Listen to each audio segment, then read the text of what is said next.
When I first started running, I didn't know what was the best way to train. I didn't know what method to use. And I always kind of questioned how all of these marathon runners, you know, say one way is better than the other or whatever. And look, I clearly understand and I clearly know that each and every one of us is very different. So what works for one person may not work for everybody, and that's okay. But today, I'm talking about the Maffetone method and I'm talking about the Karvonen formula. These are two methods that I have used over the last number of years. I've been able to run an ultra marathon in a pretty good time, like just over 11 hours. And 50 miles is a long way. That's 80 kilometers. And you know, I did all of that using these formulas, and they both work really well in their own ways. Let me explain. Today's training run is going to be between 8 and 14 kilometers. It just all depends on which way I go, how I'm feeling.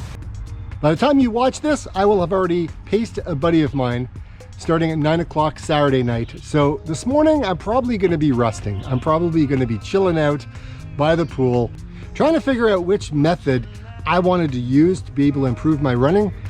Okay, here's the thing. The Maffetone method works. And the good news is you can progress from using that to something else. I'll share a little bit more later on in the video, but first off, let's go run. A new place, a new home, for a while, let me feel alive. Nothing to hold me back, take my time, just enjoy the ride. A new man passing by, life is good, best I've ever felt. Get me up, somewhere new, somewhere I can't find myself. Oh, I feel so alive. As I reach out to the sky. I found my way. I was in the dark against it all, but made it through the day, 'cause I found my way. The first difference with the Maffetone method is if you're just starting out using this method to build your aerobic base, you're definitely not going to be running on trails unless you are well conditioned. Like when I first started, I was not. I was far from it. It took me like probably about 6 months before I could get on the trail and run. Not the whole entire run, but a little bit. And over time, I was able to build up to get better and better. Now, the thing is when you're trail running, you obviously know there's a lot of ups and downs. So one of the ways that I was able to figure out how to use the Maffetone method while on the trails was I would run the downhill sections in my MAF zone. And then what I would do on the hills, I would hike them. That way I was able to keep my heart rate in my zone for the majority of the time. And over time, I got better and better and better. So much so, when I ran my 50 miler, I was able to keep my heart rate below my MAF zone, below my MAF pace, which was pretty cool back then.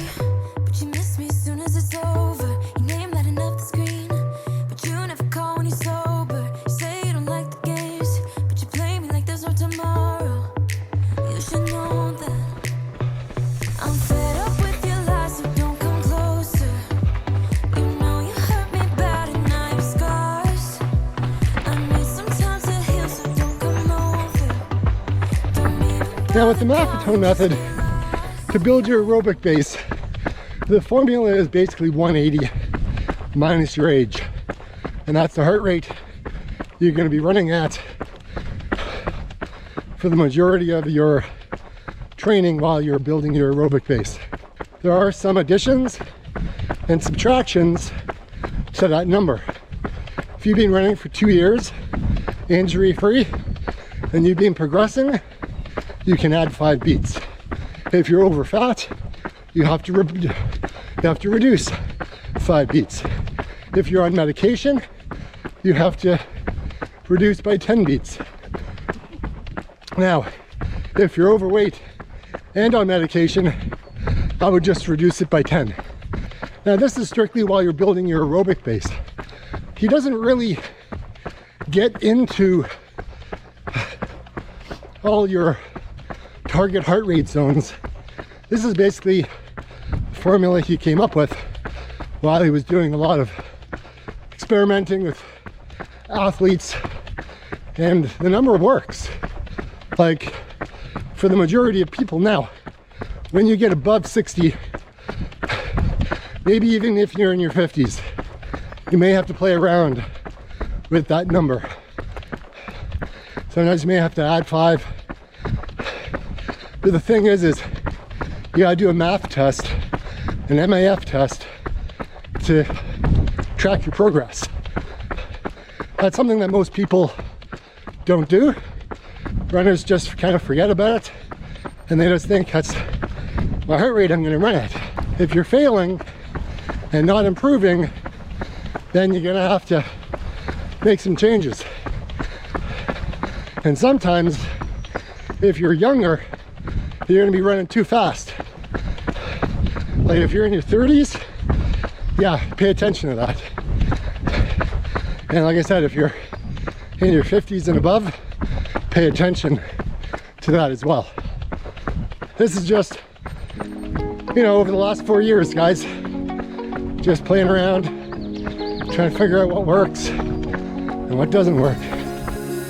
Now that I'm looking back, I can see all the signs I tried to fill in the cracks that were spread in my mind, but I was all out of hope, lost in an endless maze. The emptiness had afforded. Now, there is a big difference between the Karvonen method and the Maffetone method, and basically what it is this basically sets up your heart rate zones using age. Now, age isn't always the best way to do this. However, unless you know what your maximum heart rate is, or you've gone for a lab test, it's kind of all you got, really. Comment below and let me know what other method you use to calculate your heart rate zones. To do this, here's the slice of the pie that a lot of people may not know. I mean, I didn't. So if you're anything like me, maybe this will help you. What I found really cool is with my watch, I can figure out what my resting heart rate is. Now, yeah, I know that you can take it when you get out, before you get out of bed, do the finger, do the count, right? That'll work. But if you've got a watch, it'll be easy to figure out as well. Now, here's the kicker: resting heart rate and your maximum heart rate. So this is the other part that gets a little dicey, right? You need to know what your maximum heart rate is. So what you need to do is do a number of tests to figure out where that maximum heart rate is. Like, you could do a couple of lactate threshold runs, right? My Coros watch tracks that. So that's where I came up with my maximum heart rate. Now here's something else to consider. You may have to go to a lab to figure out what all your numbers are, and that's going to cost money, and most people not necessarily have the money or the time to go to a lab and get these tested, which leads back to the very first thing. Yes, it may be age related when it comes time to figuring out heart rate for some people, but if you can get your resting heart rate and your maximum heart rate and plug it into the formula for the Karvonen method, then it'll help you figure out what your zones are from zone 2, well, zone 1 up to zone 5, and it works pretty well. Depending on how long you've been running for can determine which method may be better for you. So you look at heart rate training and you say, okay, there's multiple different ways of doing this. With the Maffetone method, you can stick with what I've just talked about. Or if you're looking for something more accurate, because you may be somebody who has already built up a good aerobic base. You may be somebody who maybe hasn't built up a good aerobic base. You may be running for a long time. You could be a beginner. You could be just coming back into the sport. You could have just found running and went, hey, let's do this thing because everyone else seems to be doing it and it looks a lot like a lot of fun. But you just don't know what method to use or what heart rate you should be training at. And so with the Karvonen method, you are using what's known as heart rate reserve, right? So you find your resting heart rate and then you find your maximum heart rate. Now, if you want to figure out how to find out what your maximum heart rate is, this is what I would do. Age is not really a good factor to find their maximum heart rate. They've also mentioned being tested in a lab on a treadmill. That was the best. Or you could go out and do a field test by running a warm-up 2-kilometer tempo run followed by 400 meters all out, and lastly doing it all over again in a 400-meter effort with a progression every single 100 meters to get their highest heart rate possible. They would use a chest strap and not their watch to find their highest heart rate, and this is the perfect scenario because it is very important to set your training zones correctly. Then you figure out your intensity and you do a little bit of math. And if you do this, you will come up with different results depending on whether you're kind of new to the sport or whether you've been building your aerobic base for a while. Because somebody may have a high heart rate, a maximum heart rate. Let's take 192, right? That would be a maximum heart rate. And your resting heart rate may be 56. And if that's the case, you plug in all the mathematical equations and you look like something like this. However, if you're new to the sport, you haven't got a good aerobic base built already, let's say John over here has the exact same heart rate, the maximum of 192. However, his resting heart rate is, let's say, 69. Maybe it's 70 or even 75, so it's higher. If you do the mathematical equation and you look at the results here, this is what he's looking at. What I like about the Karvonen method is it really tailors your heart rate zones based on your experience, based on your fitness level, where you are currently right now, which I find really, really helpful. And specifically if you want to run and not walk, because if you're using the Maffetone method, you're kind of locked into this age equation, right? So 180 minus your age and you minus, and I talked about that, right? You've done the equation. That's your zone 2 basically. But if you use the Karvonen method and you do the calculations, it's very different. You could be running much faster. And if you're able to run faster, you're probably going to be happier because you're going to be able to go out and run with friends. You'll probably be able to hit the trails and you're not going to worry so much about your heart rate going too high and going out of the zone because you figured out a new zone. So now I do want to preface and say that the heart rate training with the Maffetone method, it really works. And I've proven that. and there's no doubt that in my mind that it works. However, I did find it frustrating. I did find it challenging when I wanted to do different types of running. So when I kind of started going down the road with the Karvonen method, kind of opened my eyes and my options and said, hey, you can actually do some trail running and you can do some running of hills and you're still going to be in a good zone. So again, my heart rate zones are going to be different than yours depending on what the numbers are with your resting heart rate and your maximum heart rate. That's why I like heart rate reserve. It's a good way to train. Now, the other thing is if you want to know how well your cardio system is built, right? Your aerobic system, right? If you're out running and then you stop, you may want to count how long it takes you to get your heart rate all the way kind of back down to your standard kind of resting rate.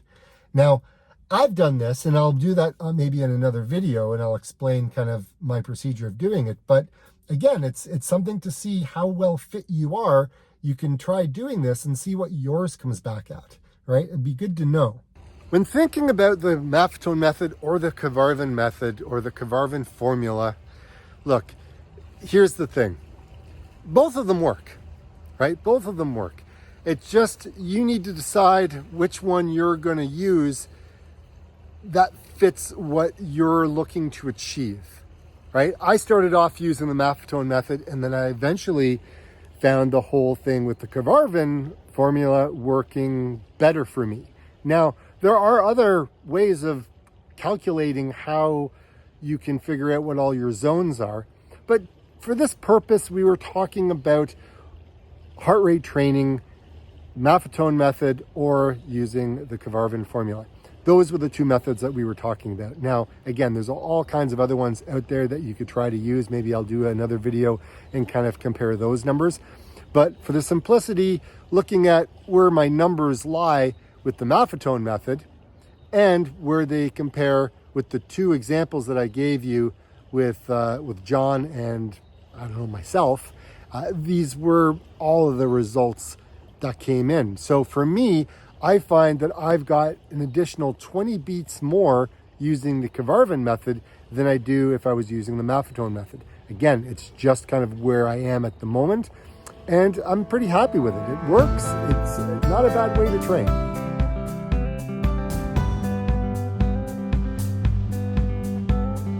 Narrow streets and dusty roads I've lingered on for far too many years. I'm almost at the top, Murphy's Pinnacle.